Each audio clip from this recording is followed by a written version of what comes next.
As a radiologist, you will get complex cases outside your specialty in your queue, which require a variety of external resources to confirm your diagnoses.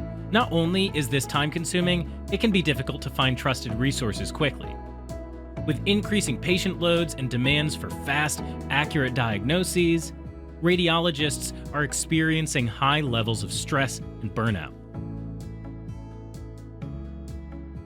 STATdx streamlines your workflow by providing access to a comprehensive online decision support tool. STATdx's searchable library of images, differential diagnoses, and patient cases help reduce the need to conduct laborious web searches. Not to mention, you can claim CME with every search. Over 90% of radiologists who use STATdx have reported, on average, a reduction in time to diagnose of 18 minutes and a decrease in diagnostic errors by 37% on the most difficult cases.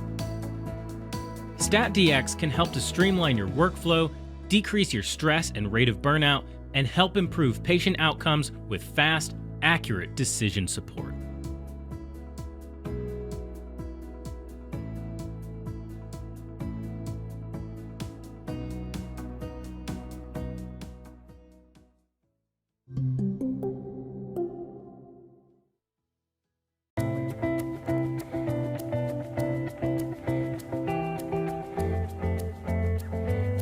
Hello, I'm Ann Osborne.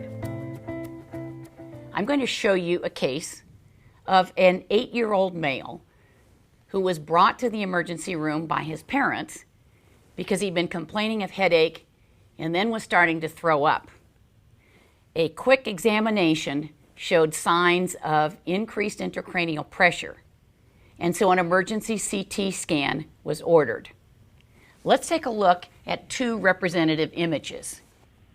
There is a mixed density mass, a very complicated one, with imaging appearance with suggestions of fat and calcification and some soft tissue in the region of the pineal gland at the back of the third ventricle, and it's causing obstructive hydrocephalus. Well, what is this thing? Well, an MR scan was ordered, and here are some representative images. We see that this complex appearing mass has areas of short T1 in it, as well as calcification. Definitely some cysts.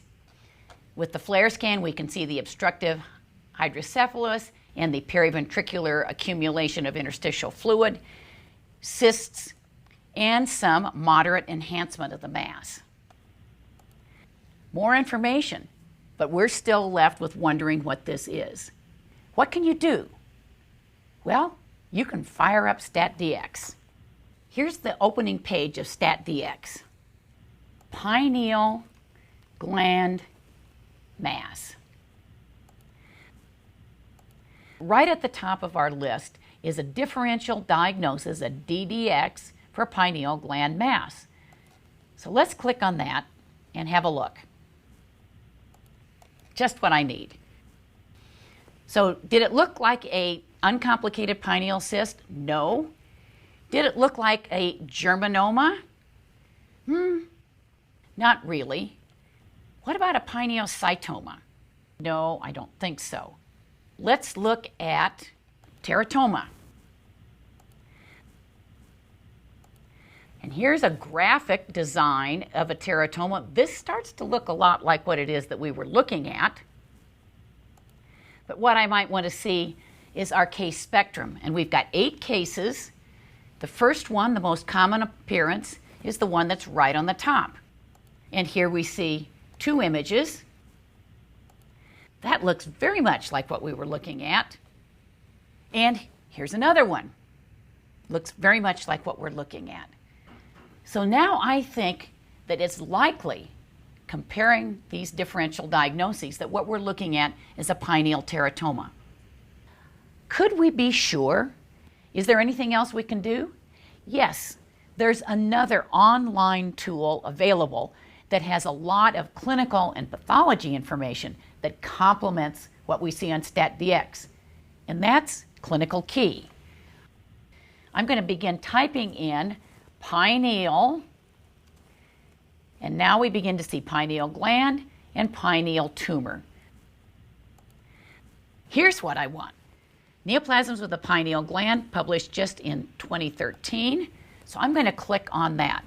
And this is really nice. Now I see an outline of what's there on the left.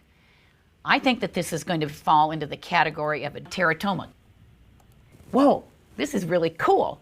First image under teratoma is a surgical specimen that's been removed of a benign teratoma. We see it's a lobulated, well-delineated mass. Looks just like ours. It's got fat in it. Ours did too.